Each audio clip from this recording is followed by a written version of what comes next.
To all of you. I don't look like anything like Andrea Denham, I know. Both Andrea and Claire send their apologies to the group tonight. They are home keeping their germs away from us today, unfortunately. So I am volunteer at UP Land Conservancy. I'm on the, the Fundraising and Outreach Committee, F&O. And my name's Jo Foley, and I'm going to just introduce the program tonight. There's a couple quick notes. Steve Waller is going to be talking to us about Proforestation.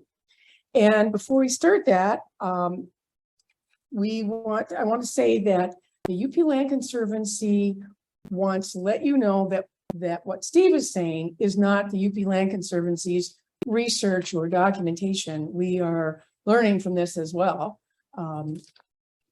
This is his research, and it's going to be a resource for all of us and you that have forests to look at. And as you may know, the UP Land Conservancy has a program, a climate change mitigation program within their forests, and we can get more information in the back there at the end.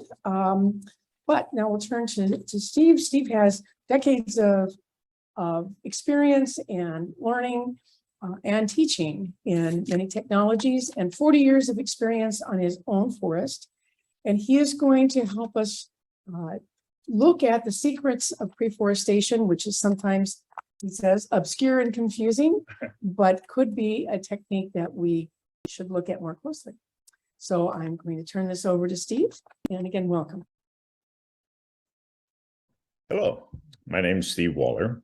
And I'm here today to do a presentation on proforestation, which are the secrets of the carbon capture forest. Now, you'll see down below my name here that this is complicated. And the way I found out this was complicated was because I own 80 acres of timberland up here, and I've owned it for 40 years. And I'm concerned about what's going to happen to it in the future.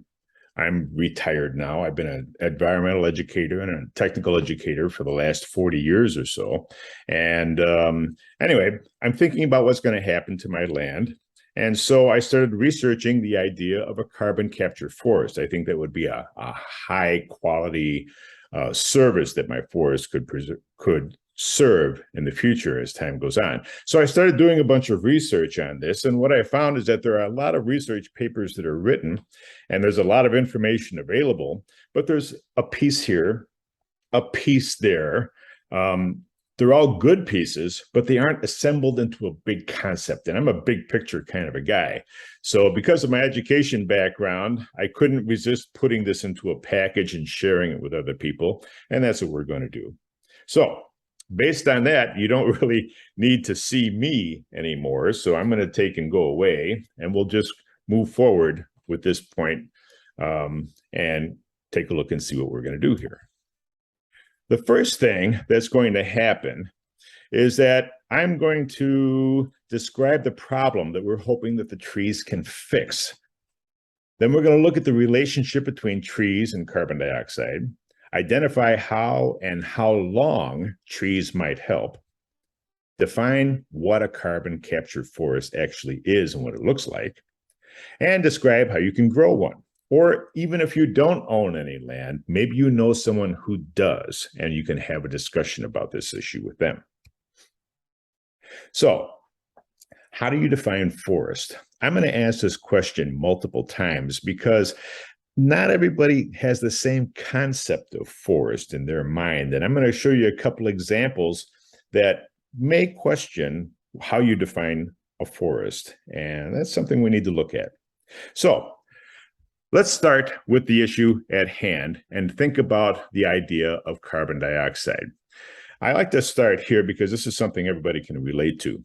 1 gallon of gasoline, which weighs about 6 pounds, when you burn it in your car, how many pounds of carbon dioxide do you get out of 6 pounds of gasoline? Now, it may surprise you, and often does me, that most people have no clue how much carbon dioxide there is from a 6-pound can or gallon of gasoline. It's actually 20 pounds of carbon dioxide. Now, people then go, well, Steve, how can you get 20 pounds of carbon dioxide out of 6 pounds of gasoline? And the answer is chemistry. Gasoline is a hydrocarbon, hydrogen and carbon. Hydrogen is the lightest element in the universe. Carbon dioxide is carbon and oxygen. So when you burn gasoline, you trade off the two lightest atoms of the lightest element in the universe for two atoms of oxygen. And oxygen is 16 times heavier than the hydrogen was. So when you burn a hydrocarbon, you get carbon dioxide. You trade off your hydrogens for oxygens, and carbon dioxide therefore weighs more, significantly more, than the hydrocarbon that produced it.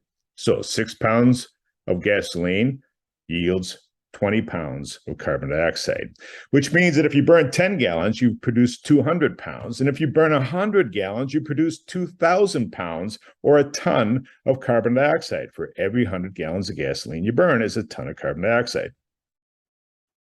But how do you weigh carbon dioxide? I mean, carbon dioxide is a gas. How do you weigh a gas? Well, here's a ton of carbon dioxide.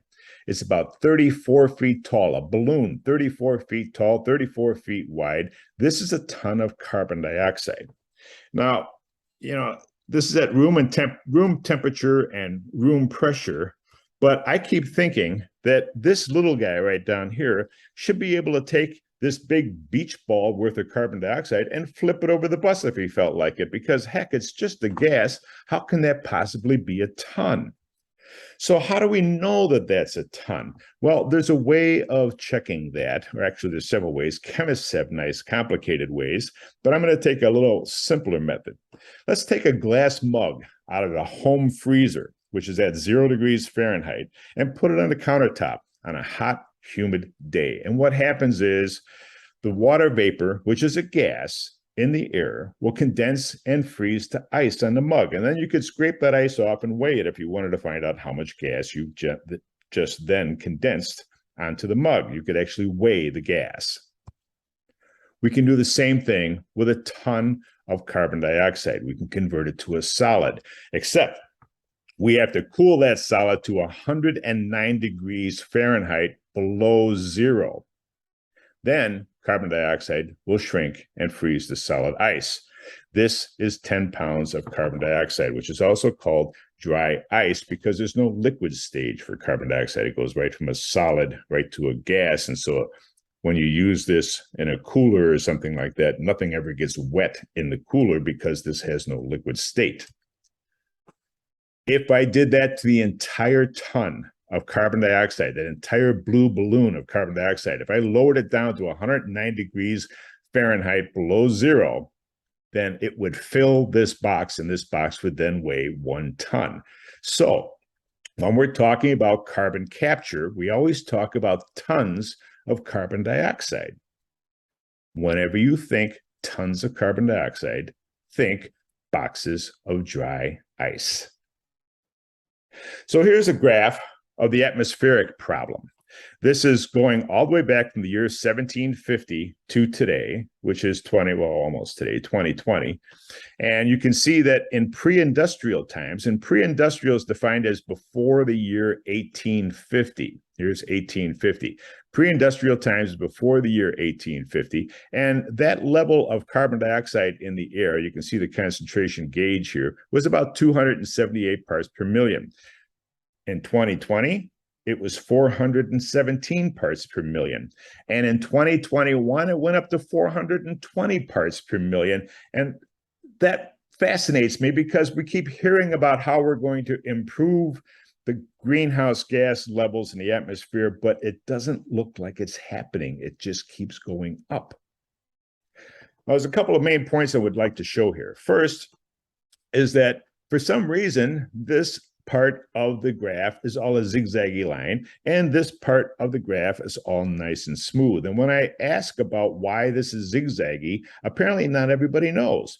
But in 1958, on the island of Mauna Loa in Hawaii, in the middle of the Pacific Ocean, we started recording the levels of atmospheric carbon dioxide with a lot of precision. And what that means is that in the fall, when the leaves are falling off the trees in the northern hemisphere, the summer is over. And during the summer, the leaves absorbed a bunch of carbon dioxide. So the level dropped. And then in the spring, after a winter, and the leaves have been gone for months, that is a cause for the carbon dioxide to go higher. So what you're seeing here is spring, fall, spring, fall, spring, fall, spring, fall, spring, fall, spring, fall, all the way from 1958 until today.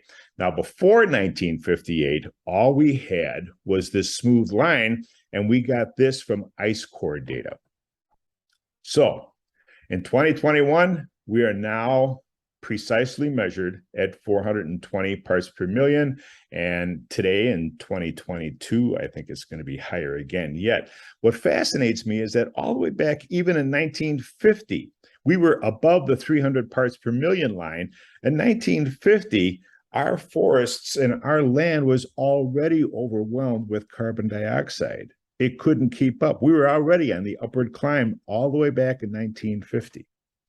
So the bottom line here is that the amount of fossil fuel, CO2, in the global atmosphere, which is 1,095 gigatons. Now, if you go gigatons, this is interesting. If you took a warehouse, a giant warehouse, and you put 1 million boxes of CO2 in that giant warehouse, and then you have 1,095,000 of those warehouses, that's how much CO2 we put in the atmosphere. It's huge.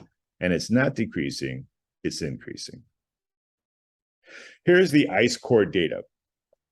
This is 800,000 years ago, all the way up until basically today. And if you look at the ice core data levels of carbon dioxide, this is the carbon dioxide in the atmosphere that was trapped in these ice core samples for the last 800,000 years, you'll notice that we never exceeded 300 parts per million. That's in 800,000 years. But now we are at 420 parts per million. And the really fascinating thing is that the human species, Homo sapiens, have only been around for 300,000 years. We have never experienced this level of CO2 before. So when somebody says that, oh, well, you know, we know it's going to happen 20, 50 years from now, they have no clue. There's no historical record. We have nothing to reference in the past for this level of CO2. And when we look at a more recent time frame here, let's look at 1880 to the year 2020, and you can see this is global temperatures here, plotted here. And if you took the 20th century average, meaning from the year 1900 to the year 2000, you average out all these temperature readings, that's where you get a zero line from. That's where this zero line comes from, is from the average of the 20th century. When you look at this carefully based on that average, you'll see that the earlier years were all much colder in temperature than the current years are. The current years are all much warmer. So you'll also notice that the carbon dioxide level pretty much correlates with these temperatures. Fascinating. 2021 joined the list of the top 5 hottest years on record. And when was the last year we broke a cold record? Well, it was in 1904. Here it is right here. And just think about how far down global temperatures have to come in order to ever break a cold record again. It's not going to happen in our lifetimes. I'm not sure it's ever going to happen in anyone's lifetime ever again. Those cooler temperatures are gone. But where does the CO2 come from? Well, the first thing I have to emphasize is that these are the annual carbon dioxide emissions from fossil fuels. This is not how much is in the air. This is how much we add each year. And if you look at this, that's the reason that the year 1850 was considered the beginning of the industrial age. 1850 is when we really started dumping carbon dioxide into the atmosphere. And it has grown ever since. Here's 1950. And I said before that in 1950, we were already overwhelmed with carbon dioxide, more than our vegetation could handle because the temperature was rising even then. And that was only at about 5 billion tons per year. Now we're past 35 billion tons per year. And in 2021, we hit 36.3 billion tons. We broke the record again. Every year we're breaking records for the amount of carbon dioxide being added to the atmosphere. And that is going to stop the carbon dioxide levels in the atmosphere from ever coming down. If we keep adding more and more and more, then the total amount in the air can't come down.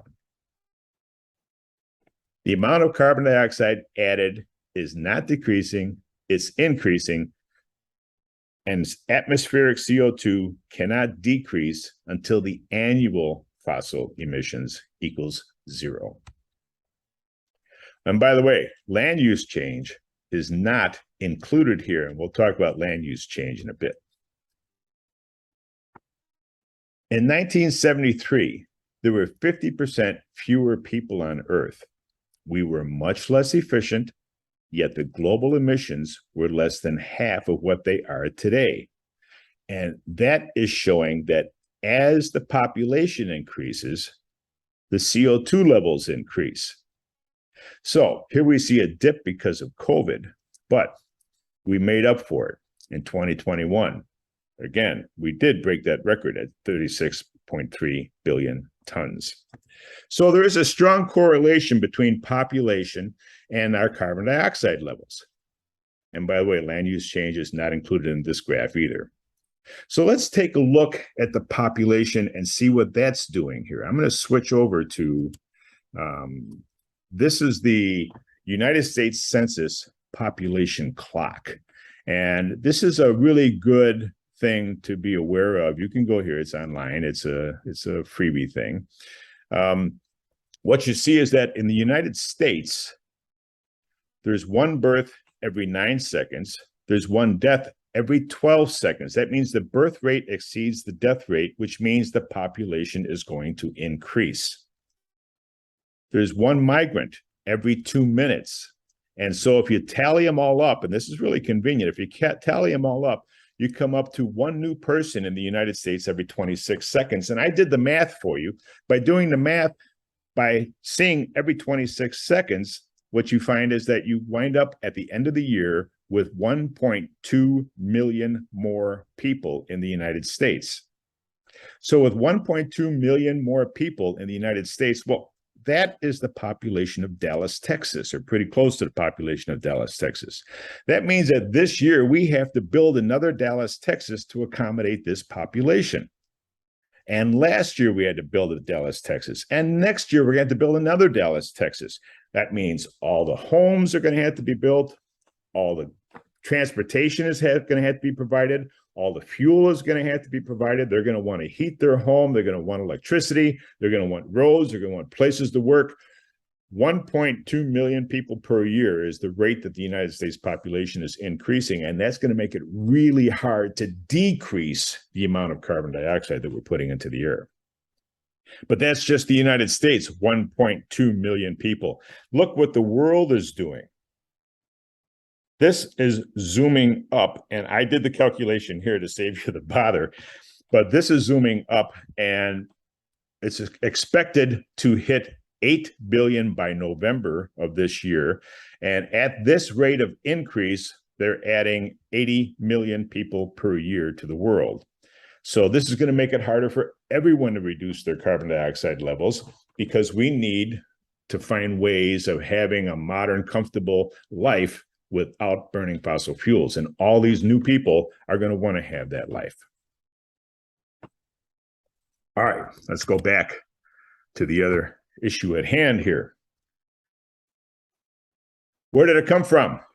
Coal, 32%, oil, 24%, natural gas, 10%, cement and other things, 3%. Cement, by the way, is a very big emitter of carbon dioxide, not just for the heating of the limestone, but as the limestone is heated, it breaks down into carbon dioxide and adds even more carbon dioxide. So cement and steel are two very large sources of carbon dioxide. Then where does it go? Atmosphere takes up 42%, plants take up 32%, the ocean absorbs 26%. But if you notice, if you add these three sources, these fossil fuel sources together, you only get 66% of the carbon dioxide sources that are listed here. There's something drastic missing, and what's missing is deforestation. Deforestation is accountable for 31% of the carbon dioxide since the year 1850. Deforestation is as potent of a carbon dioxide source as coal is. That's fascinating. To me, anyway. So who emits the most CO2 per person? Well, there are three big emitters, and that's the United States, Australia, and Canada. This is in tons of carbon dioxide per person per year.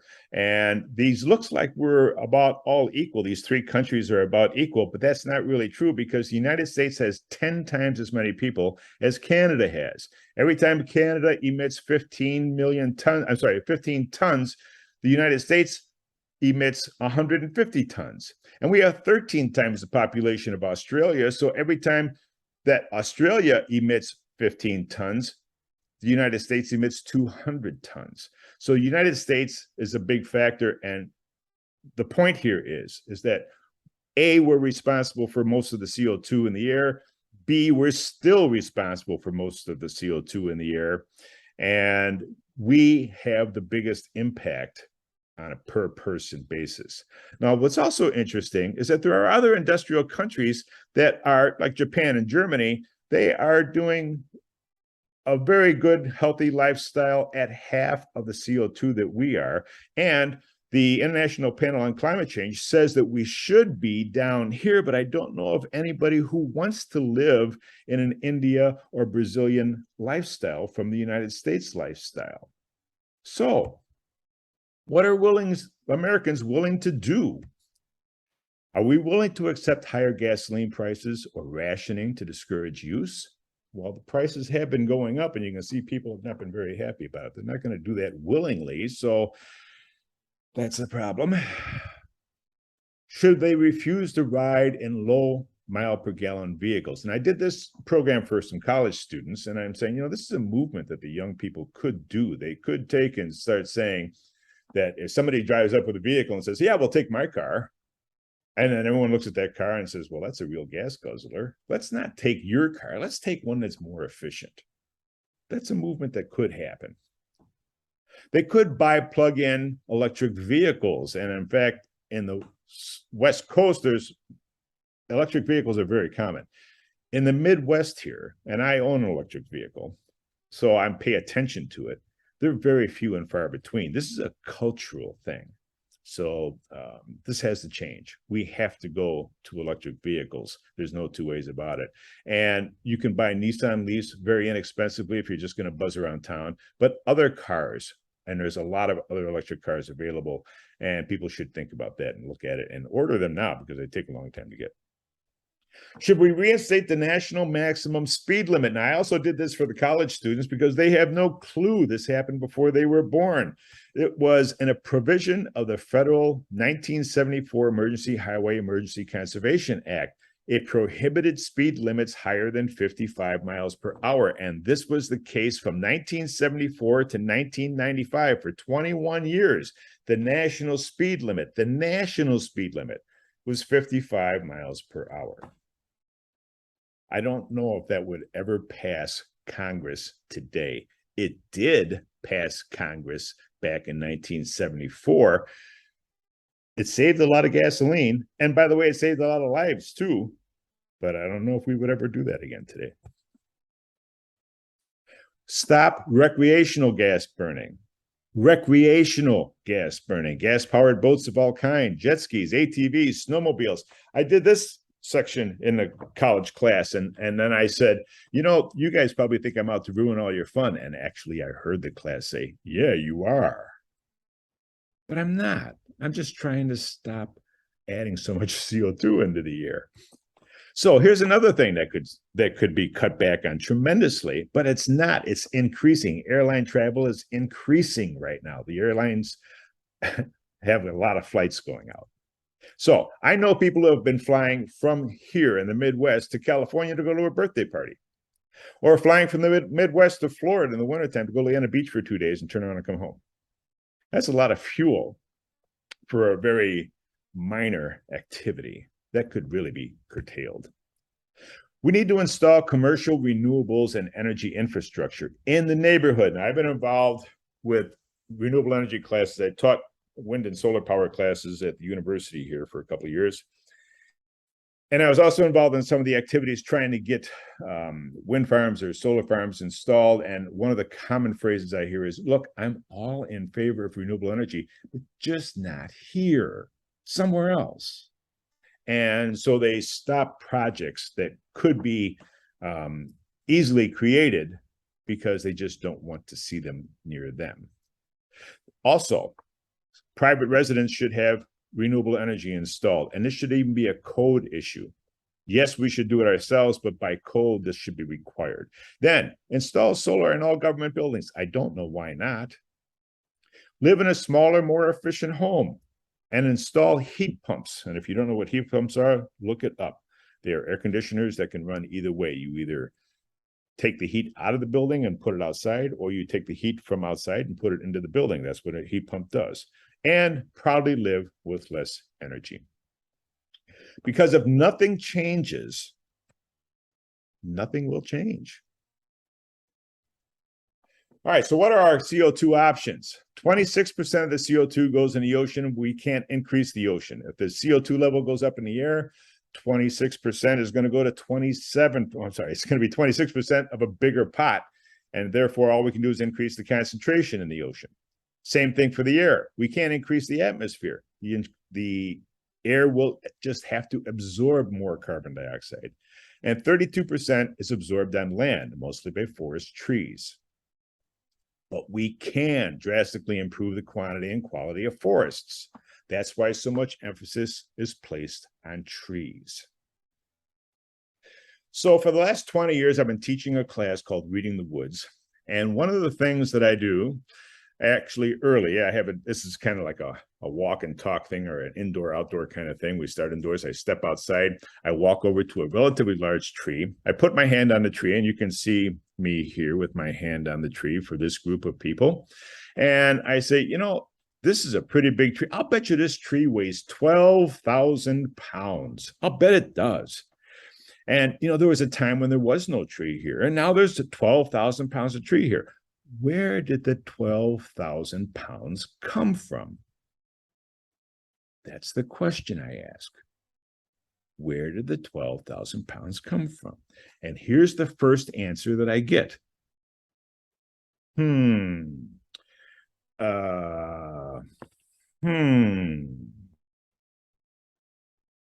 People are not sure where 12,000 pounds of tree came from.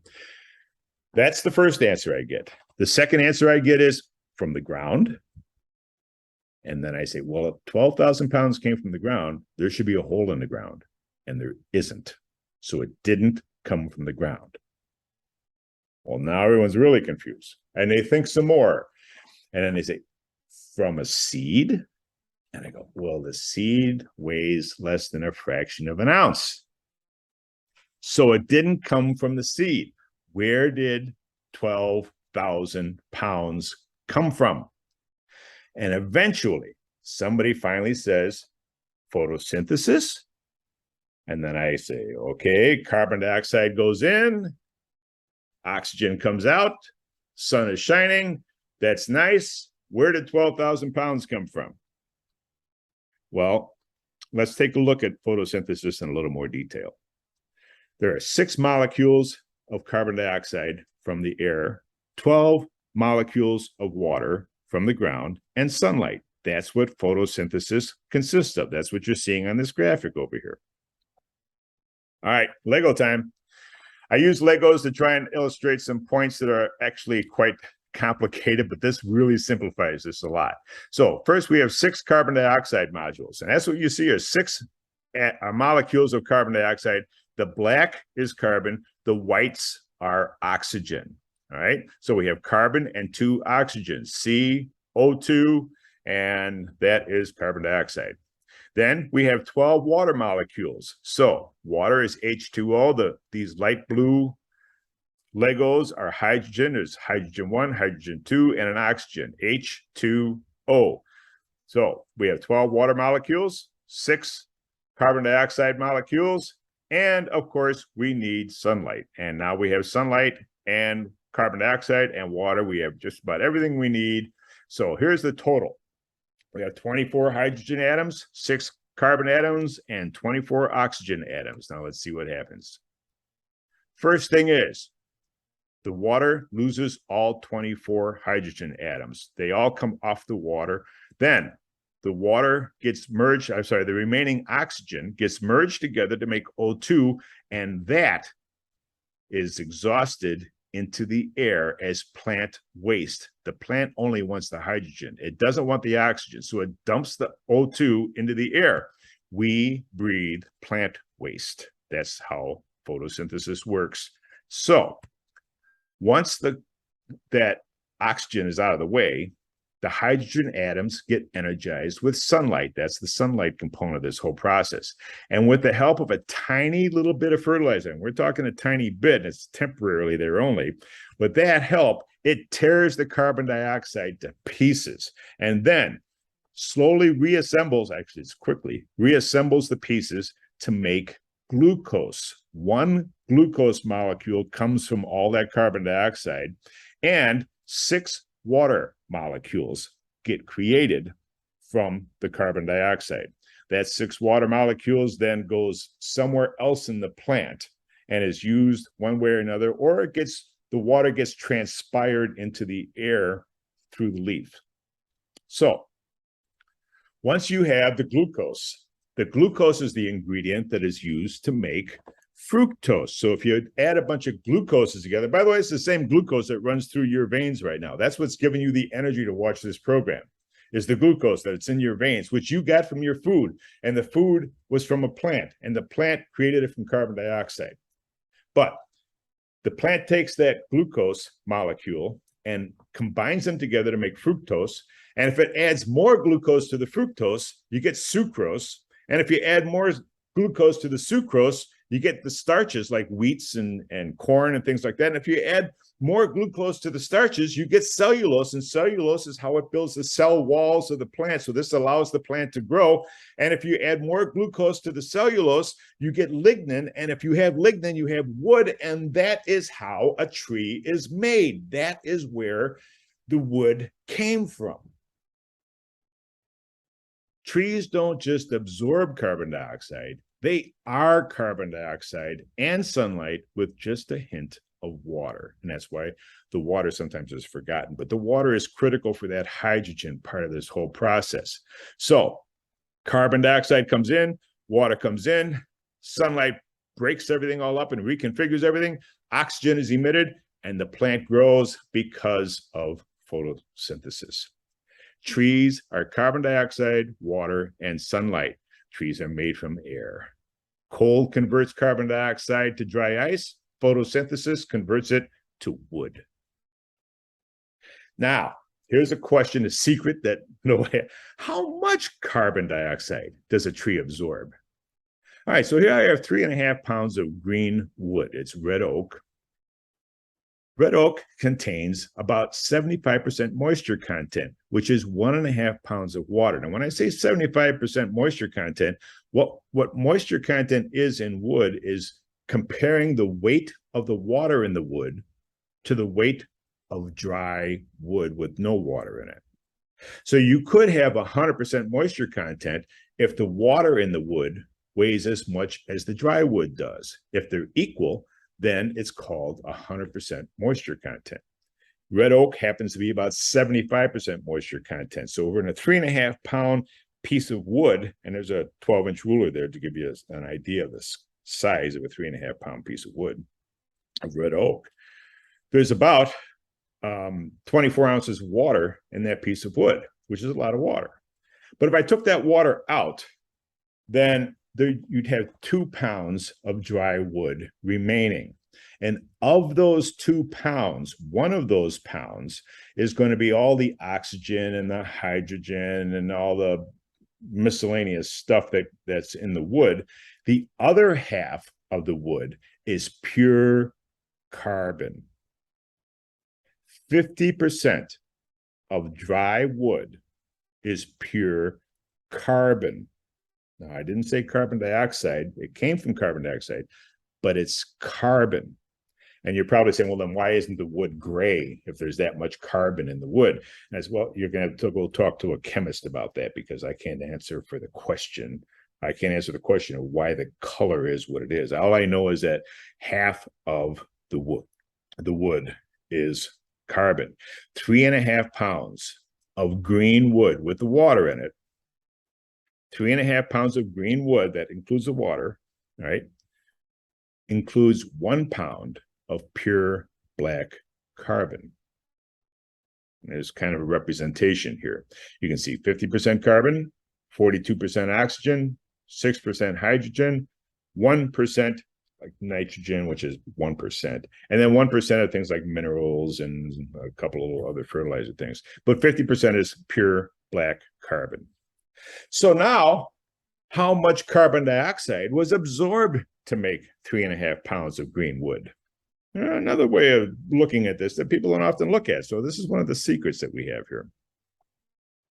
One carbon dioxide molecule has an atomic weight of 44 because carbon dioxide is carbon, oxygen, oxygen. Carbon has an atomic weight of 12. Oxygen has an atomic weight of 16. So if you add the 3 together, carbon 12, oxygen 16, oxygen 16, you get an atomic weight of 44. All right? Now, one carbon atom in the wood requires one carbon dioxide molecule from the air. That makes sense. We just went through that. So carbon dioxide is 3.67 times heavier than carbon. 1 pound of carbon came from 3.67 pounds of carbon dioxide. That should make sense. If carbon dioxide is 3.67 times heavier than carbon, then 1 pound of carbon came from 3.67 pounds of carbon dioxide. That is a magic number. 3.67 is a magic number, and I'll tell you why. Anytime you need to convert carbon to carbon dioxide, that is the number you use, 3.67. 3.5 pounds of green wet wood came from 3.67 pounds of carbon dioxide. So how much carbon dioxide was stored by the tree? If 3.5 pounds of green wood came from 3.67 pounds of carbon dioxide, and the tree weighed 12,000 pounds, then how much carbon dioxide is in that tree? I'll give you a second to think. Okay, the second's up. You should have recognized that this is 12,000 pounds of carbon dioxide. So when you see a tree that has a weight of 12,000 pounds, you should say, wow, there's 12,000 pounds of carbon dioxide in that tree, stored in that tree. The carbon dioxide captured by a tree weighs a little bit more than the entire living tree. Now, when I look at the forest, I see things a little differently. I think to myself, how much carbon dioxide is stored in this forest? And I look at that and I say, what if I added together the weight of all the trees that I'm looking at right now? How much weight would there be? That's how much carbon dioxide is stored in that forest. There's approximately 80 tons of carbon per acre. Carbon per acre, which means you have to do the conversion for carbon dioxide. If you want carbon dioxide, you got to convert. Multiply it by 3.67, and you come up with 294 tons of, tons being boxes of carbon dioxide per acre. Now, they're saying that's a typical American forest acre, but there is no typical American forest acre. Every acre is different, but it's pretty darn consistent that the weight of the tree equals the amount of carbon dioxide. So just keep that in mind as a concept when you're looking at any particular forest. Trees capture and store a lot of carbon dioxide. Unless they die and rot, or they're burned, or they're logged. That's why corporations and other emitters purchase tree carbon as offsets to become carbon neutral or net zero. Now, there are other attempts at capturing carbon dioxide from the air, and this is called a direct air capture device. And you can see that it's pretty complicated. There are a whole slew of fans here, and it pulls air from the outside through this box and exhausts the air out in this direction. And as the air comes through the box, it's supposed to remove the carbon dioxide. But the problem is that there's only 0.04% carbon dioxide in the air, meaning that 99.96% of the air that comes through this box is not carbon dioxide. So it's trying to remove a very tiny slice of carbon dioxide from a great big slice of air that has no carbon dioxide. Now, there's 19 of these units operating in the world. The largest one, Orca, which is up in Greenland, is capturing up to 4,000 tons of carbon dioxide per year, but it's costing like $600 to $800 per ton to get that carbon dioxide out. And then they have to store it someplace, and it's going underground in that case of Orca. The reason it's up in Greenland is because these things use huge amounts of electricity, and they don't want to create more fossil fuel emissions by using electricity to run this machine. So they're using geothermal power, which is up in Greenland, to run this machine. And it's experimental. This one here isn't Orca. Orca looks a little bit different, but it's the exact same principle. After 15 years of trying and billions of tax dollars, almost all the units are underperforming or considered failures or extremely expensive. They require lots of electricity, and we're talking huge quantities of all the electricity. If you wanted to scale this up at a time to a scale that would be useful, it would be massive. Like we're talking a third of all the electricity in the United States. It's huge. But what's interesting is that trees do the exact same thing, direct air capture, for much less cost, no electricity, and far less maintenance. Why are we cutting direct air capture trees? The trees do the exact same thing. They remove the carbon dioxide from the air. It's kind of funny because we cut the trees down and we build the machines. It's kind of like building these machines and cutting the machine down and building another machine to replace the machine you cut down. I don't understand that at all. I think they're hoping to come up with a good solution, and they keep trying here, but so far the best thing we have are trees. So let's consider trees for a second. Trees as offsets. You've probably heard about people going carbon neutral or corporations going carbon neutral. And let's see how this works. Here's 80 acres of timber. 80 acres, for those of you who aren't familiar with the size of 80-acre parcels, is a 1/4 mile wide by a 1/2 mile long. That's how much forest we're talking here. And the best estimates I have says that the annual carbon dioxide absorbing capacity of a forest is about 2 tons per acre. So that comes out to 160 tons per 80 acres per year.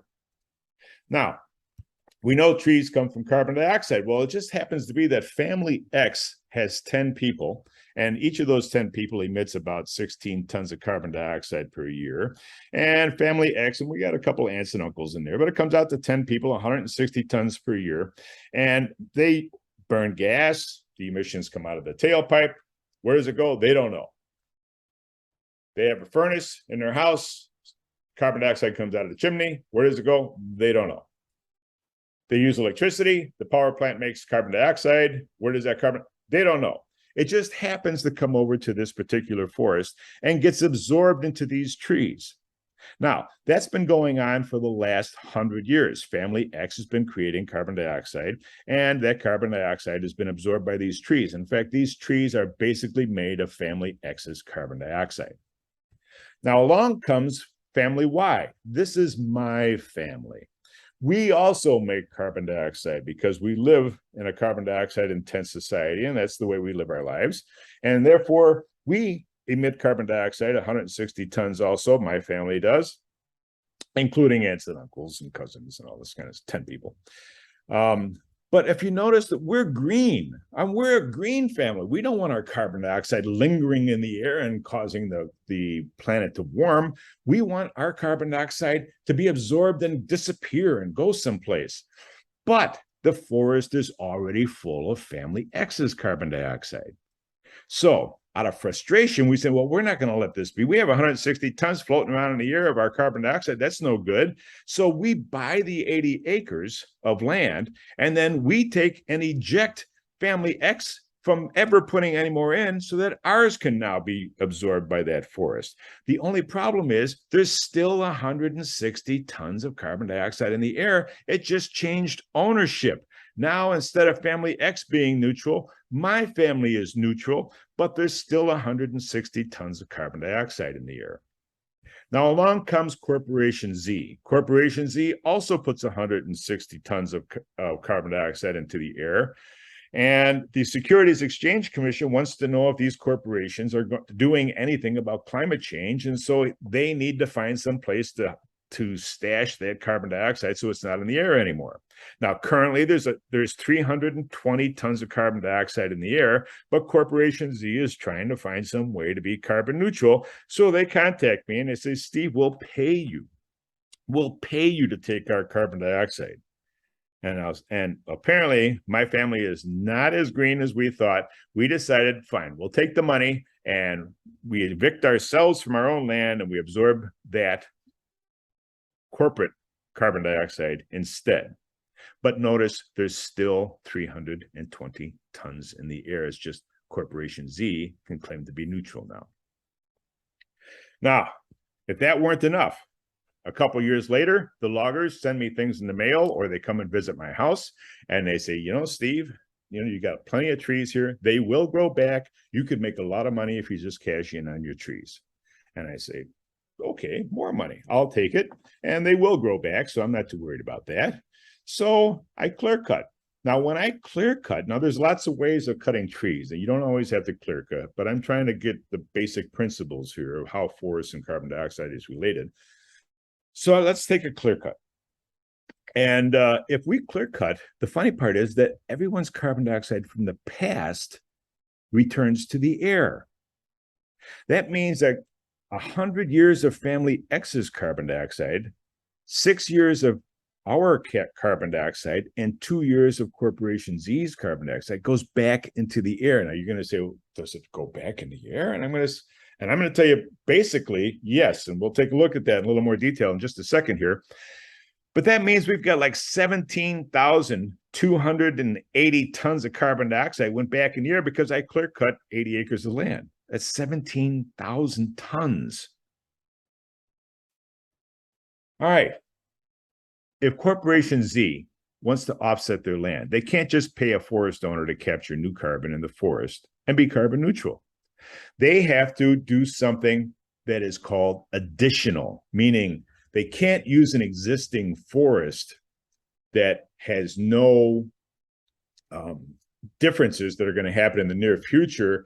In other words, if they didn't buy that carbon offset, the forest would have grown anyway. And so therefore, they're not doing anything extra to compensate for their carbon dioxide.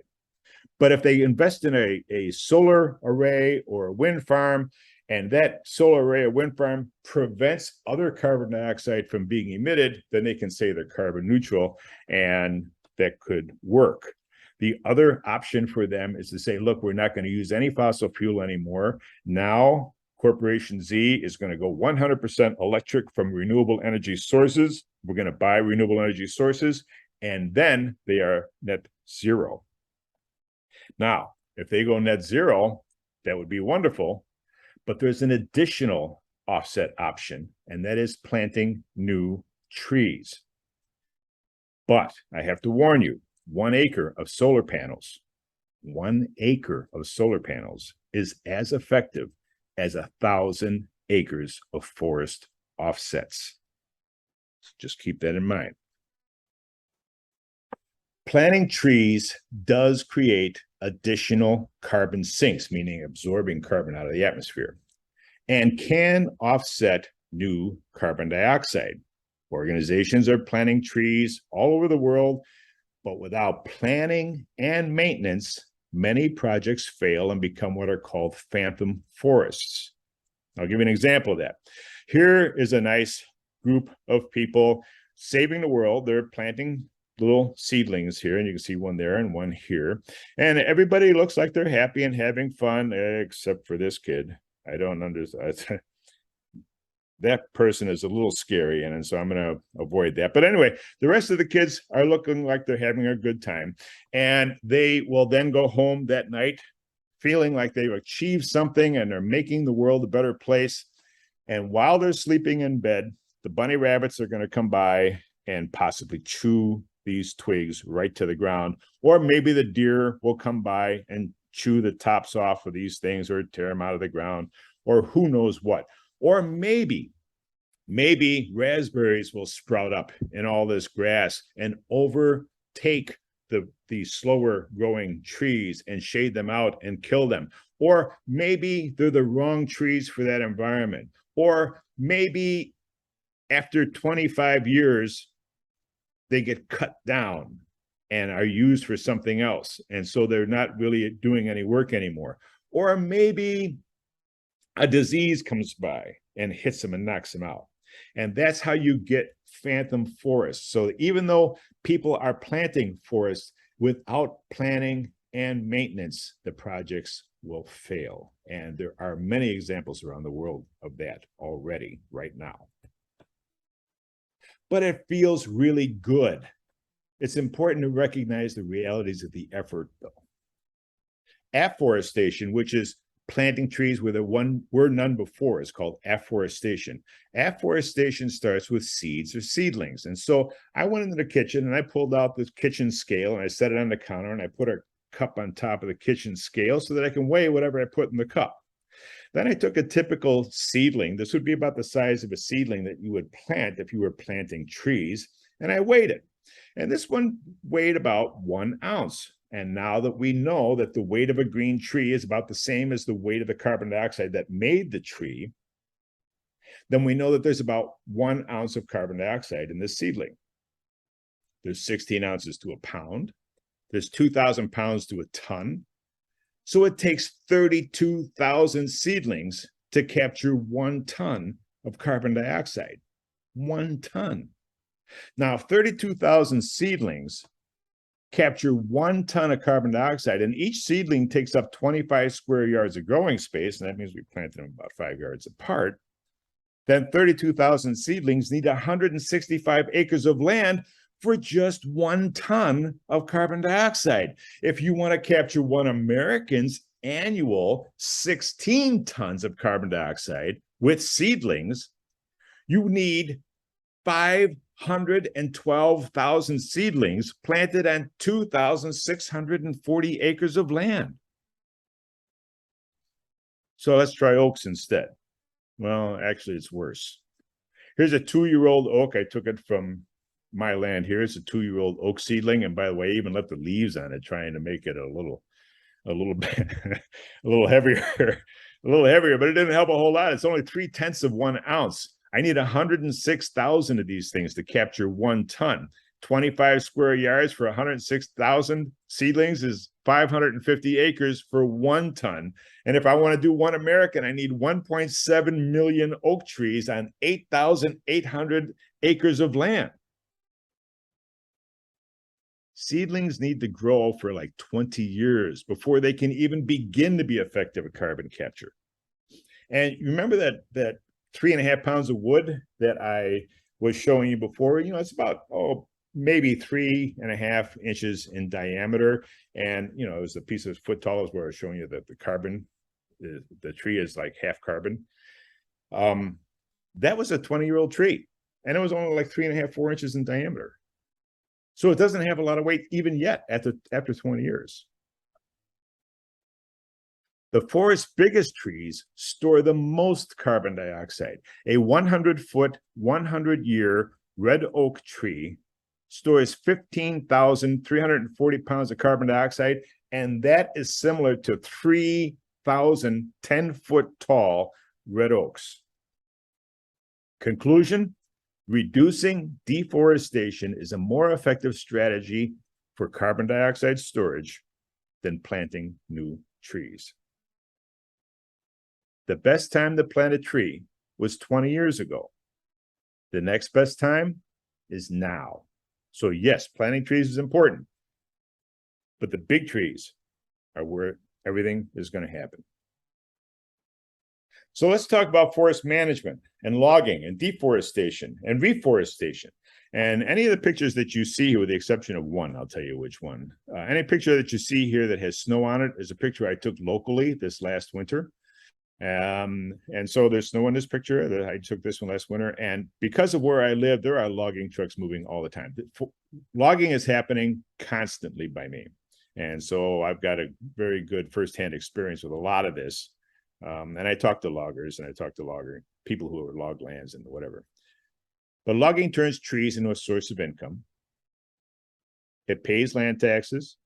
It pays some bills. And it's a resource that we all need for very many important products. So I am not anti-logging, but we really need to understand the CO2 consequences. Here's how this carbon dioxide flows, right? It starts in the atmosphere. And then from the atmosphere, we grow trees, we get live vegetation. But if the live forest burns, the carbon dioxide goes back into the air. If any of the trees happen to die, you have standing dead vegetation, and eventually they're going to decompose, and that carbon dioxide is going back in the air. If it doesn't decompose right away and it falls down, it turns into debris, and then it decomposes and goes back into the atmosphere. Or if it stays on the ground long enough and gets humidified, humification, and turned into humus, then still it's going to decompose and head back into the atmosphere. But if it's harvested, well, some of the harvest is going to be dead wood. The tree tops and such is going to lay on the ground. The stumps are usually going to lay on the ground, and that's going to decompose. In many cases, that's going to decompose. And when it decomposes, it goes back into the atmosphere. And the same thing for processing wood, because you don't keep all the wood that you've harvested. Pieces of it get burned for fuel. Some of it gets tossed for one reason or another. And even if you make a wood product out of it, eventually that's going to be incinerated or disposed of in a landfill. And think about where furniture and things that you had 50 years ago or 40 years or even 20 years ago, where is it today? It's probably either in a landfill or has been burned someplace and has been recycled back into the atmosphere. So this is what happens to wood that we cut out of the forest. And this is from a log. Let's say we have a log with a ton of carbon dioxide in it, and we cut that log and the ton of carbon dioxide, let's follow it through the process. And this is from some research from these guys down here. We cut the log, but at the logging site, we leave the tops and the stumps in the ground. That's about 46%. We take to the sawmill about 54% of the wood, which is the tree that had the carbon dioxide in it. So 54% of it is going to the mill. 46% of it is going to decompose and go up into the air.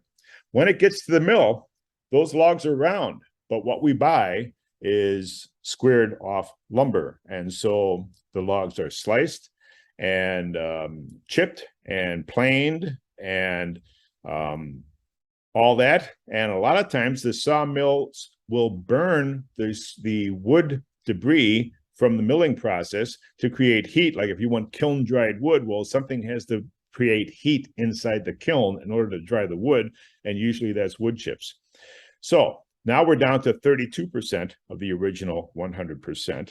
And then we have the transportation process. This includes everything from logging in the woods to transporting the logs to the mill to the electricity required to mill this equipment at the mill, and then transporting from the mill to a warehouse and storage and distribution facilities, and then distributing to the local places that are going to consume this material.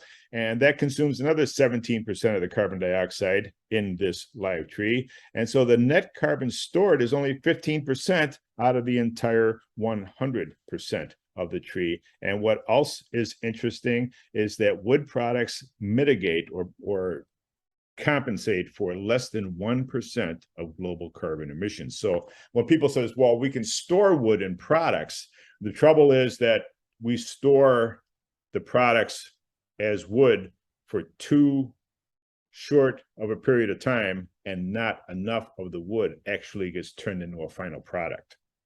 Because paper may last only 6 years. A good new home today might last 100 years, but homes from 100 years ago are going to be torn down. So this is a very complicated issue. And as I said at the very beginning slide, this is complicated. So away we go. All right, deforestation. So I have a question here. Is this a forest?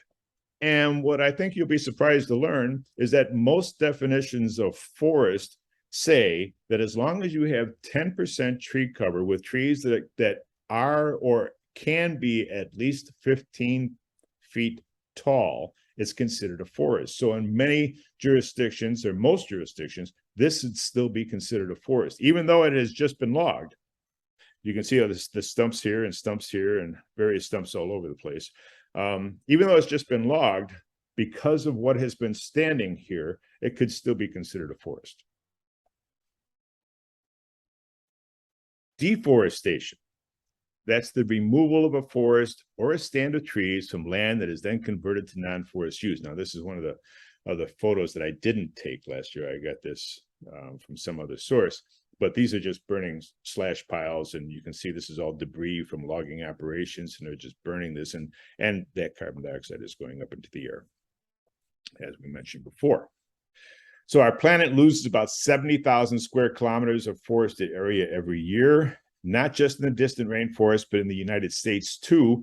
And I just read an interesting statistic now that says that because of the amount of forest that we have lost in the last 60 years and the increase in population over the last 60 years, that we have lost about 60% of the number of trees per person on a global scale. So the number of trees per person has decreased by 60%. That means that there are fewer trees to take care of our personal carbon dioxide emissions. Deforestation can involve conversion of forest land to farms, ranches, or urban use. And so I know a lot of emphasis is placed on the Amazon and about how they're deforesting their Amazon, but we do the same thing here in the United States. All right, so this gets a little complicated, and I need to explain this a little bit. First of all, we're looking at a single plot of forest, right? This is how the carbon is going to work in a single plot of forest. This is the amount of carbon is going to show up vertically here. We're looking at 50 years worth of time, and we are going to manage this forest for biopower, meaning we're going to make pellets or something like that out of it, and we're going to be making electricity with these pieces of wood that we're going to get from this forest. The blue line is an unmanaged forest. That's this line right here. The blue line is an unmanaged forest, and technically the blue line should go all the way down to when the tree was a seedling, but there isn't much purpose in this particular slide for talking about that. So the seedlings grew to a point until they got to this point where the trees were then harvestable for a new management regime that is going to produce biopower with those trees. And so at that time, they get harvested, 40% get harvested and are converted to biopower. Now, as soon as they get converted to biopower, those trees that were cut are going to emit their carbon dioxide. They're going to get burned. And then it's going to take 25 years for that forest to recover those burned pieces of wood. You can see 25 years down here. And then we're going to cut it again to 40%. And then it's going to take 25 years to come back. Now, that's considered sustainable, right? Because we can do this for a very, very long time. But the secret here is that the blue line is no longer being followed. Once we started the management routine, then all we can do is get back up to this point. We get back up to this point, cut it again, and then recover that carbon dioxide and cut it again. And we keep doing that, all right? So this carbon dioxide will never be captured. because the trees are busy capturing their own carbon dioxide. And here's what I mean. All logging, even partial logging on a 25-year cycle, stops sequestration and adds carbon dioxide to the atmosphere. This added carbon dioxide got added to the atmosphere. And rotation cycles essentially only recycle the CO2 of the cut trees. They stop capturing new CO2. What I mean by that is this carbon dioxide was emitted, and then over 25 years, it took it 25 years to capture the same carbon dioxide. And then we put it back in the air, and then it takes 25 years to capture the same carbon dioxide again. So we're not doing any additional capture. We think we are. We're saying, look at the trees grow back. They're grabbing all kinds of carbon dioxide out of the air. Well, all they're doing is grabbing this carbon dioxide, because this is the oxide we put in, and now we're capturing it back out again, but it takes much longer time, obviously. Now, if we did a clear cut, it would take the dash line almost to zero, and it would require 50 years to recover that emitted carbon dioxide. But that won't be recovered until 50 years from now. In the short term, all this just got added to the atmosphere. So that is a big problem and something we need to think about. Now, we said land use was a factor. Well, among the things that trees do is they also put carbon in the soil. All right. They put carbon in the soil too. And so this is the level of carbon stored in the soil, basically by put in the ground by vegetation or trees of some particular type, no matter where it is in the world, it's something like that. And when we cut the trees, this is what happens. When we cut the trees and disturb the soil by cutting the trees, and in fact, farmland does this also, but when we cut the trees, the soil gets disturbed and it emits carbon dioxide directly from the soil, not just from the trees, but directly from the soil. And then over a 75 to 95-year time period, it slowly recovers and comes back up to the original level. And it takes a long time, 75 to 95 years. If you go on a shorter rotation for soil carbon, and here's your starting line here, and here's when we start disturbing that soil, we come and start recovering back. And then when we disturb the soil again, it goes down even farther. So this is all emitted carbon dioxide directly from the soil. The bottom line, or in this case, the top line, is that all logging stops carbon dioxide sequestration, the capture of carbon dioxide, and adds carbon dioxide to the air. We need to log, but these are the consequences. Reforestation. The redeeming and saving grace of reforestation is that trees grow back. And you can see trees here. Reforestation is the natural or intentional restocking of existing forests and woodlands that have been depleted, usually through deforestation, but also after fire or clear cutting. By far, the most popular and successful way to regrow trees around the Great Lakes is reforestation. Now you can see here where the stumps of the trees were. These are stumps sticking up above the snow. And you can also see that the new trees are coming up in between the stumps, and they're coming up really, really vigorously. Right? There's a lot of trees here. And the reason for that is because this is coming back mostly as aspen or poplar trees of one form or another, either big tooth or quaking or aspen or something on the, one of those in that populus genus. And the trick with that is that they grow very, very fast. And that's the reason you see so many young trees growing so quickly here in this spot. But this is different than the forest that probably was there before. So on a clear cut, this is very common, not always the case, but this is very common on a clear cut. If there were poplar trees there before, they will come back with a vengeance. This is one of the characteristics of poplar trees. But if you don't manage this, if you just say, oh, look, the trees are growing and walk away, then what you get is this. And now my question is this a forest? Or is this a fire hazard? And this is a case where I'm asking you whether that is a forest. Yeah, there are a lot of trees here, but this is going through what is called the stem exclusion stage. And now lots of these little trees are going to start dying out, and it's going to become kind of a jumble mumble here of dead and dying trees and the other trees that can survive. But it's very, very thick and really needs to be managed if you want to get a decent forest out of this. Now, another common way for reforestation to happen is that with hardwood stumps in particular, they can resprout, as you see here on the right-hand side. When they resprout, they grow very, very quickly because they have a lot of energy from an existing root system, meaning that the existing root system is still there and it's feeding these young, well, I'll call them saplings at the time. And deer browse them, and they chew the tops off of a lot of them, or the side branches off a lot of them. And eventually some of them get taller than the deer. And the problem is that the quality of those trees is not very good because they're growing too close together. That can be a problem. Eventually, they reduce the number of stems lower and lower until there's just a few left, but you get what is called a sweep, meaning that the trees aren't straight anymore. Now the trees have got this bow because the tops are bowing away from each other, and so the log quality is less than ideal. These are some oaks, even on my property, that are starting from a sprout stump. These are about 100-year-old oak sprouts. They grow from the outer edges of the stump.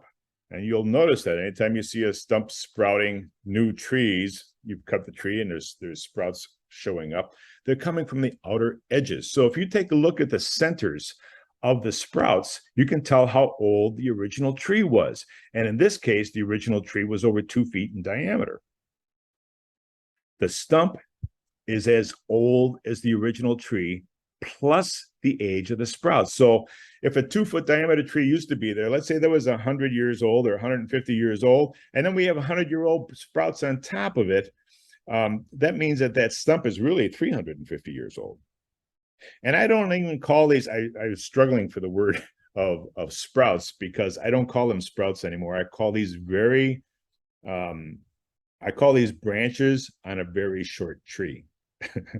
Because that's really what they are. They're not sprouts of new trees. These are just branches from the stump of a tree that's been cut down. So these are branches on a very short tree. Now, a well-managed forest can produce generations of straight, tall, valuable logs. And you can see here, this is being managed. You can see the tops are left because there was an improvement cut here, a thinning cut that has happened here. And now we've left the best trees to create nice new logs, but the tops are still laying on the ground. Well, that's not happening so much anymore, because now whole tree logging is coming into play, where we have learned that we can make pelleted fuel like this out of wood chips, and the wood chips can come from these tree tops. And so now the trend is becoming the activity of taking everything. When you cut a tree, take the tops too, and you can grind them up and make pellets out of it and sell that as fuel. And depending on where you are in the world, or depending on how this is done and how the accounting is done, this is called a carbon neutral fuel, even though we know that by burning it, you're adding the carbon back in again. But that's another complication, another situation that you guys need to investigate a little bit. Anyway, and particularly in the southeastern part of the United States, they figured out, well, if you can take my tree tops and my little trees and my waste trees and turn them into pellet fuel, why don't you take all of these trees and I can get paid more often per lifetime. So instead of waiting for these to turn into logs, take these two and I'll grow a whole new crop, and you can take the next crop in 25 years and turn those into pellets. And so this is one of the things that's trending right now. We're cutting trees younger and younger, and what there's a shortage of is mature forest habitat, not necessarily land with trees, but land with older trees are what's missing. So let's do a little big time summary here. All right, this tub is how much carbon dioxide the atmosphere can hold. And if we go overflow, which the suggestion is that it's going to happen in 2030, that we're going to overflow it, then we have things that are called tipping points that we can't fix anymore, and all bets are off. We have no idea what the consequences really are going to be. We're trying to guess, but it's pretty tough. This is the carbon dioxide that we keep adding into the atmosphere.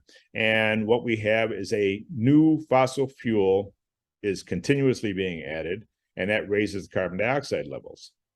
Trees are taking carbon dioxide from the air and storing it, but only while the trees are alive. Buying existing carbon sinks as offsets raises the carbon dioxide level by adding new fossil fuel, new fossil CO2. And CO2 from logging or from burning trees, including biofuel, raises the CO2 level by putting bio-CO2 back in the air. Planting new trees is risky. It takes 20 years. It's not going to have much effect on existing CO2 levels, and new additional carbon offsets like planting trees or even CO2, renewable energy issues remove CO2, but are usually used as offsets or often used as offsets. And so another source is putting the CO2 into the air as quickly as the renewable energy source is preventing it. So the tub level does not go down. So here's a question. Do young or old trees absorb the maximum carbon dioxide? Since we're talking about trees and carbon dioxide, which is true? As the trees age, they capture less carbon per year, or as the trees age, they capture more carbon per year. Now, this has been debated, but the answer is becoming obvious. This is some work by William R. Mumau. You see his name up here, William R. Mumau.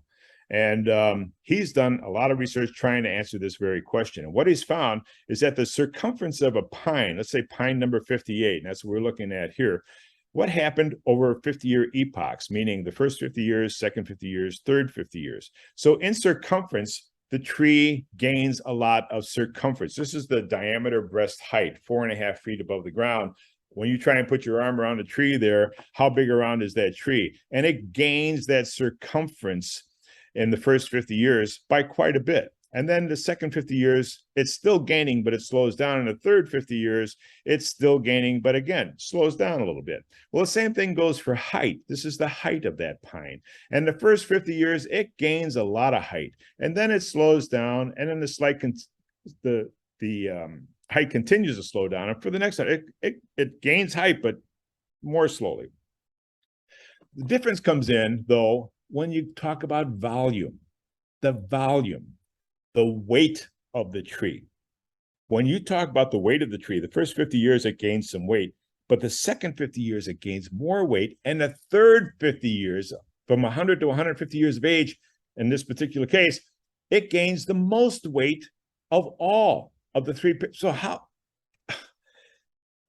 In circumference, the circumference flattens out, but the weight gain increases. The height flattens out, but the weight gain increases. Now that should make you ask a very interesting question. How can this be? Well, new wood is added to every wood part of the tree each year. And the formula is pi times the diameter times the height equals a square foot of ringwood. So if I have a 6-inch radius here, which is a 12-inch diameter ring, then if I'm going for 1 foot of height, then I need 3.14 square feet of wood in order to cover that area, in order to make that ring. But when I go to a 2-foot diameter tree, meaning it's 12 inches from here to here, but this is a 2-foot diameter tree, then I need 6.28 square feet of wood. I need twice as much wood in this year as I needed in that year. And that is how this thing starts to gain a lot of weight. Keeping in mind also that the tree is bigger than it was when it was 1 foot in diameter. So not only is it taller and wider, but it's also thicker and gaining more and more wood in square feet per year. And the tree is bigger, and the entire tree is gaining wood continuously every year, more each year. The bigger the tree, the more ringwood is added each year.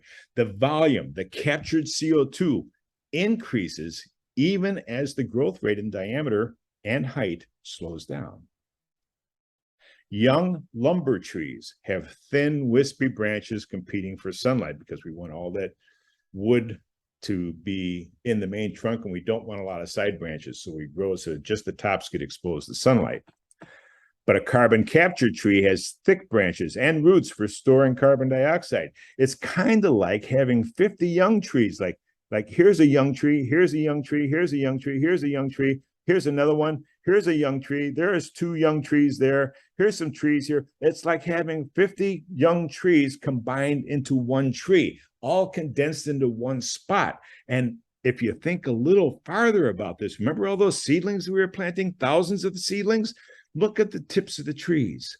The tips of the trees are like the seedlings, except they don't need to be planted 5 acres apart. The seedlings are right here. All the tips of the trees are like seedlings, and the tree is holding all the seedlings up into the sunshine.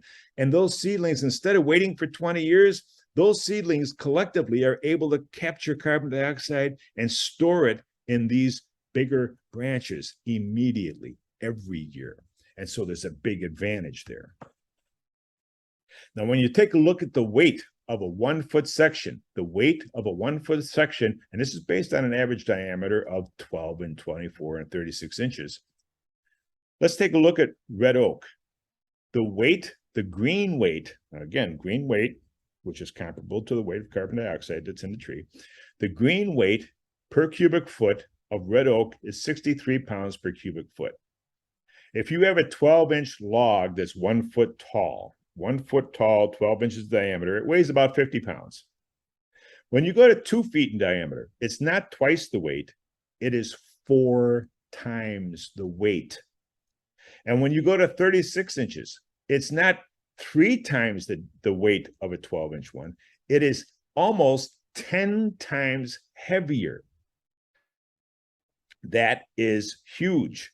So 50 pounds when it's 12 inches in diameter, 200 pounds when it's 24 inches in diameter, and almost 450 pounds when it's 36 inches in diameter. Big differences in the amount of carbon dioxide stored in a smaller tree versus a larger tree. It's all about the leaves, or if you have an evergreen tree, it's all about the needles, because that's where the carbon dioxide capture takes place. The largest crowns, the top part of the leafy part of a tree, that has the most leaves, and that is where the carbon dioxide is being captured. No tree with less greenery can capture carbon dioxide faster than the leafiest tree. Before we were talking about how much the tree stored. Now we're talking about how fast a tree can capture carbon dioxide. The largest crowns capture the most carbon dioxide, and this is backed up by research too. So if you take a look at the crown area, let's say it's a semi-spherical crown, and this is where all the leaves are. You've got a formula here, 4 times pi times the radius squared divided by 2. That's the formula for a semi-sphere. If you've got a 20-foot tree crown, it's got 628 square feet of leafy surface area. If you have a 40-foot tree crown, twice the diameter tree, it has 4 times as much leafy surface area. It's twice the size, but it has 4 times the amount of leafy surface area. The 40-foot crown is twice the diameter, 4 times the leafy surface. A 40-foot tree can capture as much sunlight as 4 20-foot trees. Actually, it's as much carbon dioxide as 4 20-foot trees. So to capture carbon or carbon dioxide, grow big, old, even gnarly trees. Loggers often call big, gnarly carbon trees wolf trees, which they would normally remove in favor of straight, fast-growing younger trees. That's why there's so few carbon capture trees in the forest. They were removed. For carbon capture, shape is less important than health, size, weight, and longevity. Longevity. For carbon capture trees, longevity, and in the carbon dioxide world is called permanence, longevity matters. And the reason for that is because the carbon dioxide in the atmosphere, once it's up there, stays there for 200-300 years. So if we're going to have something extracting carbon dioxide out of the air, it has to keep it out of the air for a very long time, several lifetimes, several human lifetimes. So what is old growth? Well, this is when foresters and loggers and people involved in the woods industry start shaking their head, because everybody kind of has a different definition for that. So is this a piece of red oak 12 inches in diameter? Is that old growth? And I've asked this question many times in presentations, and I usually get a few people to say yes. You know, that's old growth. And then there's a lot of people that don't agree that that's old growth. It's only 12 inches in diameter. And so I say, okay, well, is this one old growth? And they go, oh, well, yeah, that one's old growth for sure. And that creates a problem for them, you see, because they're both 97 years old. Both of these trees are 97 years old. And the difference is that this tree grew up with competition. They started out at about the same growth rate. You can see the rings, the width of the rings here are about the same for both trees, except that as time goes on, this tree got crowded out by its neighboring trees. And so the growth rings got thinner and thinner and thinner because the crown couldn't expand fully and keep adding more leaves. And so its growth rate had to slow down. This one didn't have any competition. And once it started growing well, it kept growing well. And I literally have counted every ring on these two pieces of wood. I bring these pieces of wood with me when I do the live presentations. They're both 97 years old. Here's a red maple. Now, I put a ruler on here. It goes from 4 to 8. This is a 4-inch wide piece of wood. It's 4 inches wide. All right. So how old do you think this is? Well, I had to bring out a microscope.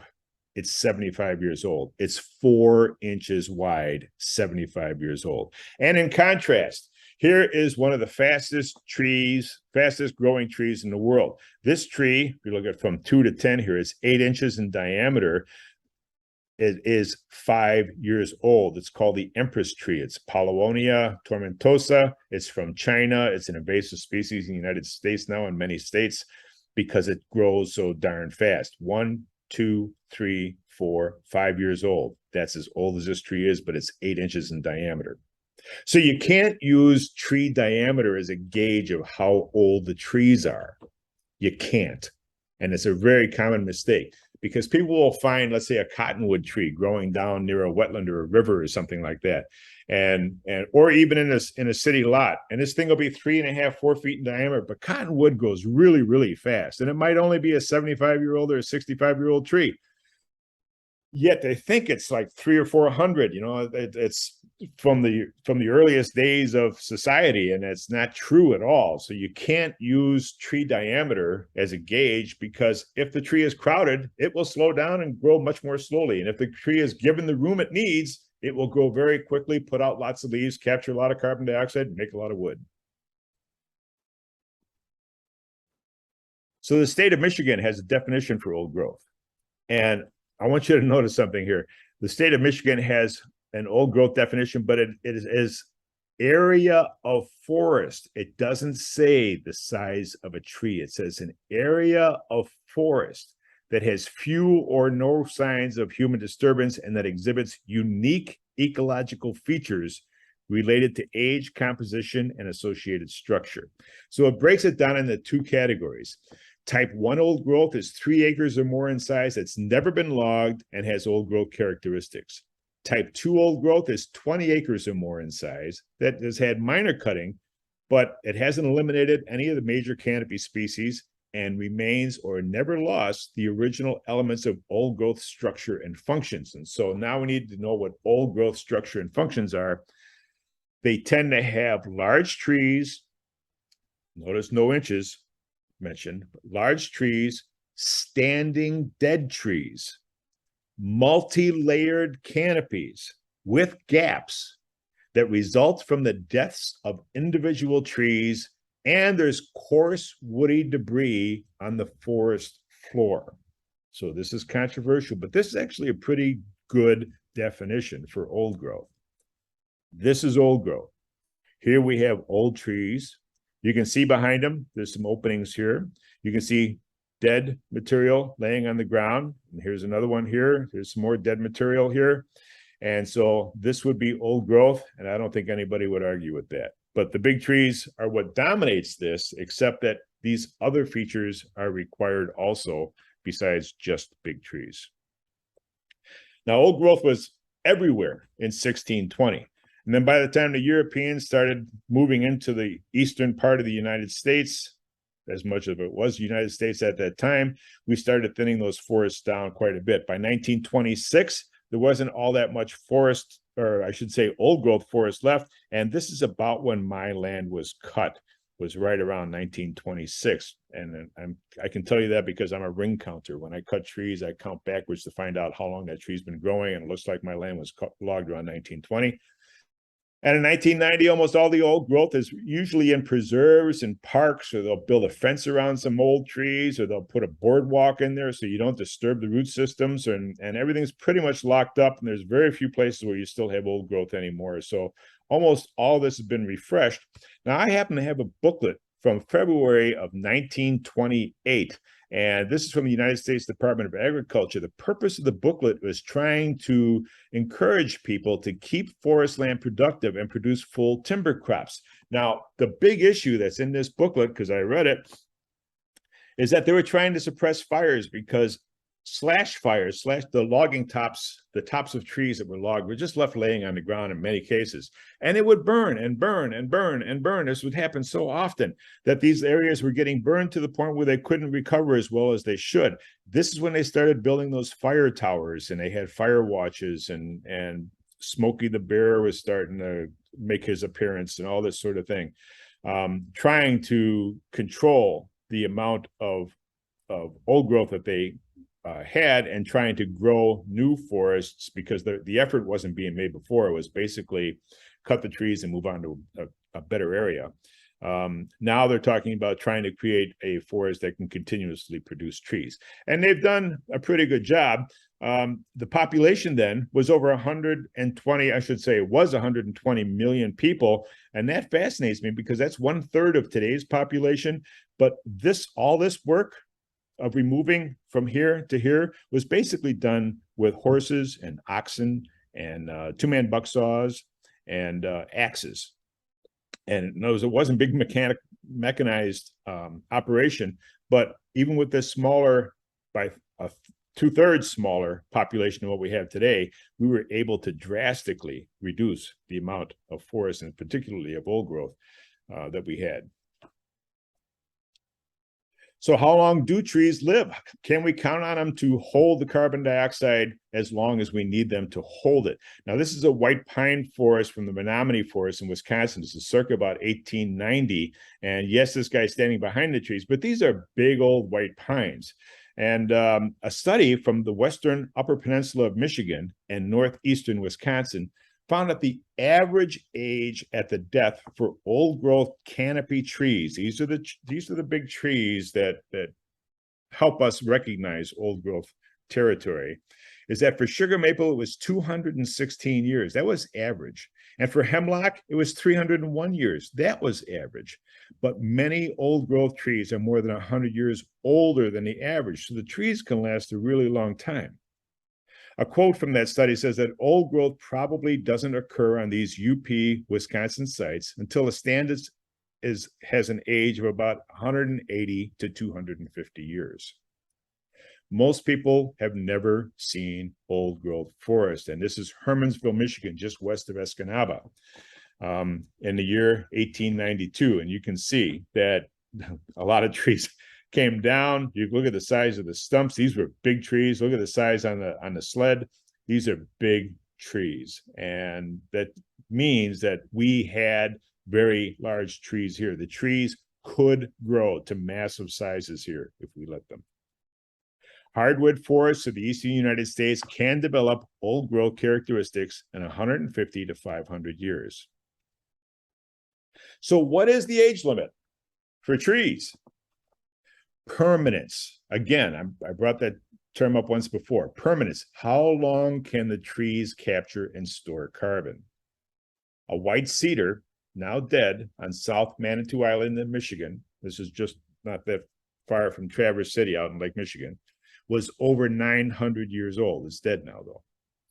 Recent research indicates, now this is fascinating, recent research indicates that new tree growth shows no sign of aging. And here's what that means. Now, this is really significant. All right. I'm older now. I'm retired now.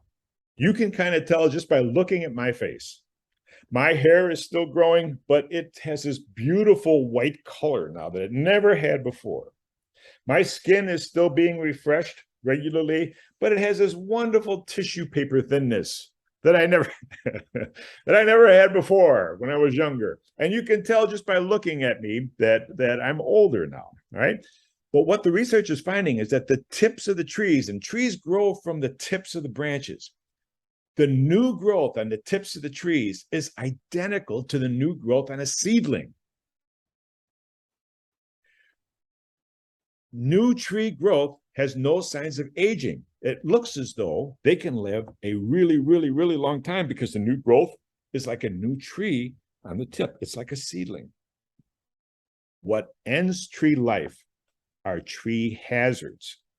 If you stand in one spot for a couple hundred years, you have to endure the windstorms and the ice and the fire and the droughts and the insects and the funguses and the disease and potentially logging. That's what kills trees, not so much that they are too old. The most resilient species survive the longest, and the delicate species die young. So some of you may recognize this tree. This is a pretty famous tree.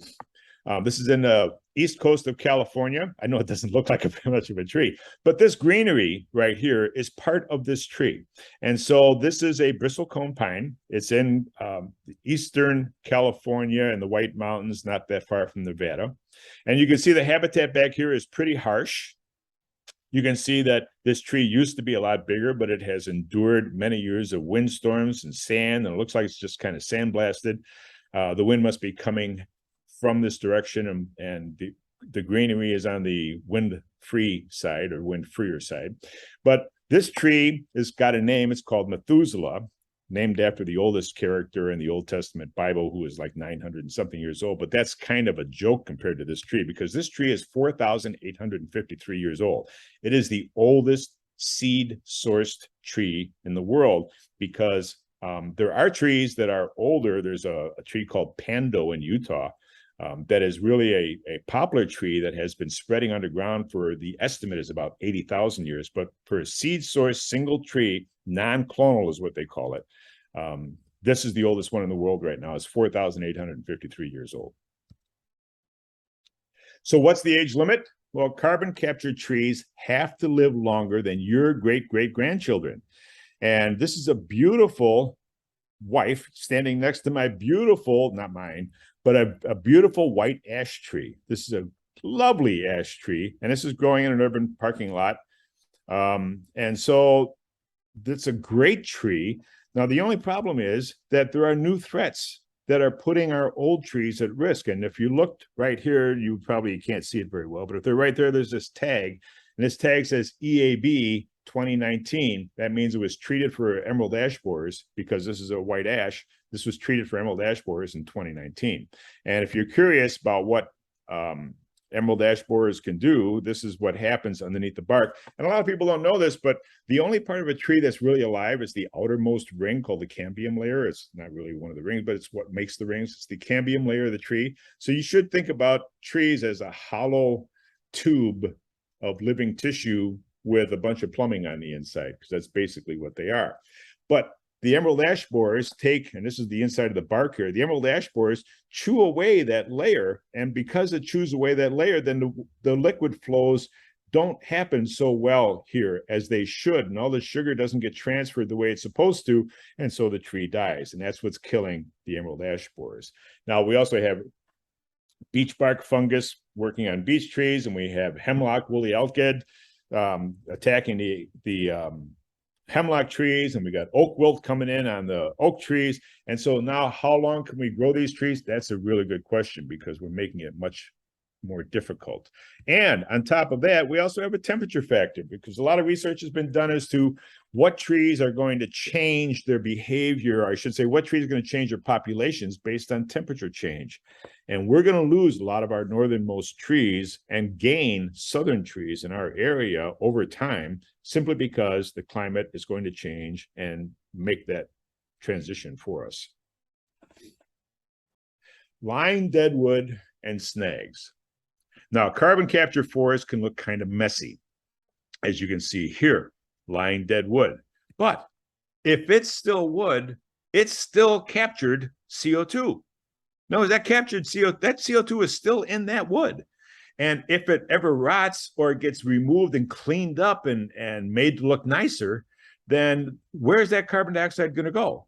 It's going to go back into the air. So as long as this wood is still standing here, then it's still captured. And so we have to be tolerant of the standing dead wood, or what they call lying dead wood. It could be horizontal as well, just as you see right over here.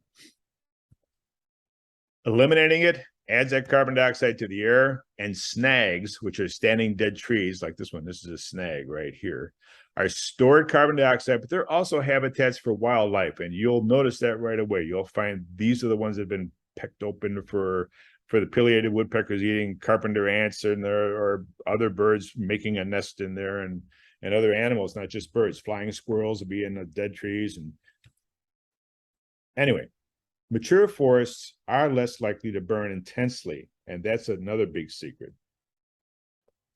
So, forest ownership. Private owners hold 63% of Michigan's timberland, and they're including corporate owners as being private, meaning private owners means non-governmental. All right, 63% is in private hands, and there are 444,000 private landowners and private forest owners in Michigan, but the average ownership is only 27 acres. So you don't have to be a monster landowner in order to do something here. The state of Michigan has resources to support and encourage forest management or forest owners and what they want to do. And it's stewardship programs help them get their forest goals met. Now, a survey of the forest family owners says 70% of the landowners think that passing the land on to their children is very important. And the National Woodland Owners Services survey says that over 60% of forest owners are older than 55. And that means that in the next 20 years, a lot of this land is going to change hands. Most kids expect to inherit the family's forest land, but less than half of them are interested in managing those forests. And financial interest may cause them to sell or log it for immediate cash. If you want to change state or federal forest protection, then that's going to require legislation or policy changes. And there are a couple organizations that work with that. The American Old Growth Forest Network works in the United States. The Canadian Ancient Forest Alliance is currently embroiled in a huge issue out on the West Coast. Take a look at that, and you will see that there's a lot going on, a lot of civil disobedience and a lot of action going on trying to protect their old growth trees. And they've got some massive, huge old growth trees. Big trees. So on federal land, logging's got to be reduced. Why not? Let the private sector feed the wood industry. If there's difficult land conditions, don't log it. Let those big trees grow and reduce fire risks, but protect and encourage the large old trees. Now, private landowners like you and me, we can make individual choices and we can act immediately because there's no permit or fee or permission required for a carbon capture forest. You just do it.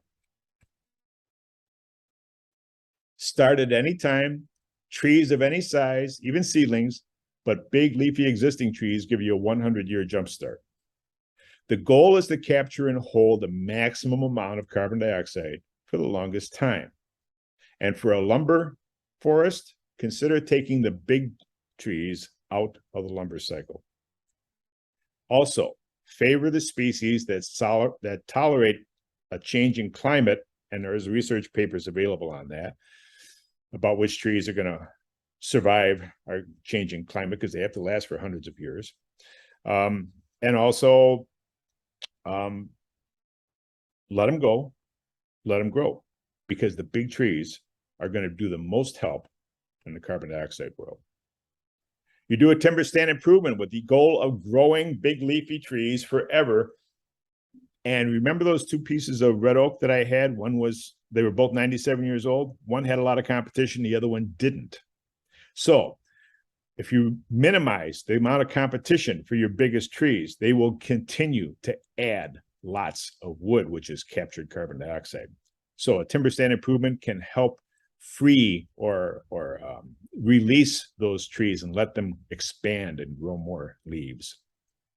So just imagine a forest filled with huge, old, leafy trees. And this is what you wanted all along anyway when you bought a forest, most of us anyway. And then permanently protect that forest.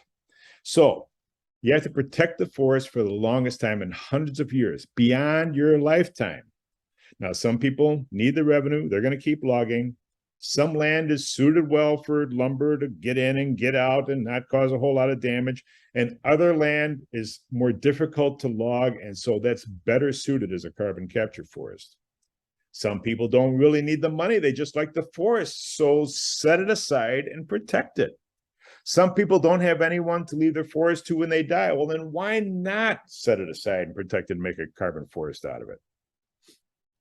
If the land is sold in the future, it'll probably be logged unless it's protected. A conservation easement is a voluntary legal agreement that permanently limits land use in order to protect its conservation values. If a conservation easement is voluntarily donated to a land trust or a government agency and benefits the public by permanently protecting important conservation resources, it can qualify as a charitable tax deduction on the donor's federal income tax return. So Michigan has conservation easements, but so does the Upper Peninsula Land Conservancy. They have conservation easements too. And the easements don't lock you off of your property. You can make adjustments to the easement documentation that says, yes, you can still live there, or yes, you can harvest a certain part of property, or yes, you can do certain actions on that land. You work that out ahead of time and then create the easement, live within those guidelines, and everybody's happy because you're still using the land as you like. But in the future, those protections that you put in place remain even after you don't remain. There's a Michigan Forest Legacy Program, and if it's an important forest area, then they can help you protect that. There's a Michigan Forest Stewardship Program, which isn't necessarily out to preserve land forever as a carbon capture forest, but they will help you manage your land for whatever purposes you intend to use it for. Wildlife habitat, removing invasive species. There's all kinds of supplements and assistances that are available from the state of Michigan. People ask me about carbon offsets, and I'm losing my enthusiasm for using forest as a carbon offset. There's the Family Forest Carbon Program, because they created this for smaller landowners, because previously it was only for much larger landowners, people with thousands of acres. The Forest Carbon Program, Family Forest Carbon Program from the Nature Conservancy, is a program for people with smaller plots of land. And an example of this also is shown on the Michigan DNR Big Wild Forest Carbon Project, which is the Pigeon River area for Michigan. But there's questions even still with the Nature Conservancy program about their accounting practices on how they calculate how to pay a conservation easement. And so that gets kind of complicated. And plus, if you put your land in one of these programs for carbon capture, then there's a lot of monitoring and record keeping that has to happen in order to ensure that that's truly an additional and permanent and leakage-free addition for a conservation easement. So that needs a lot of research above and beyond what you're going to get from me here today. So the summary is this. There's two concerns: atmospheric carbon dioxide and new carbon dioxide. Atmospheric CO2 warms the planet. New CO2 makes it worse. Atmospheric CO2 is increasing because new CO2 is increasing. Atmospheric CO2 can't decrease until the new CO2 goes to zero. The oceans and the atmosphere keep absorbing CO2. The population keeps growing. All Americans have to replace, not just offset, fossil fuel, starting yesterday. Drive electric cars, fly less, install heat pumps, electrify everything, and stop cutting big trees. Grow and protect more big trees. Carbon capture forests are the most effective CO2 direct air capture option available. Now, they can't solve the entire problem. It's too big. There's too much carbon dioxide in the air, but every tree helps. Massive amounts of carbon can be captured and stored for centuries in existing forests if we don't cut them down. Increasing global demand and value of biofuel and lumber is going to increase the demand to cut even more trees. Deforestation is comparable to burning coal. Cutting big trees cancels the benefits of direct air capture and cancels the benefits of planting millions of little trees. More carbon capture forests must be created, maintained, and protected. Here's a website to go to if you're interested in pursuing this a little farther. They're doing some research projects here, and maybe you can participate in that if you've got some land and you're interested in this. It's called forestatadaptation.org. It's on the Climate Change Response Network. They're doing this, again, starting with smaller landowners. And here is a site that, I should say, a frame that's showing what's going on even here in the Upper Peninsula, so you can sort of see what's happening. Contact them or look at their website, forestatadaptation.org. It's something that's very interesting. So often, tree planting is considered the ultimate objective of CO2. It should be tree growing. Carbon capture forests. The bigger, the longer, the better. Every tree counts, and they're all we've got. Thank you.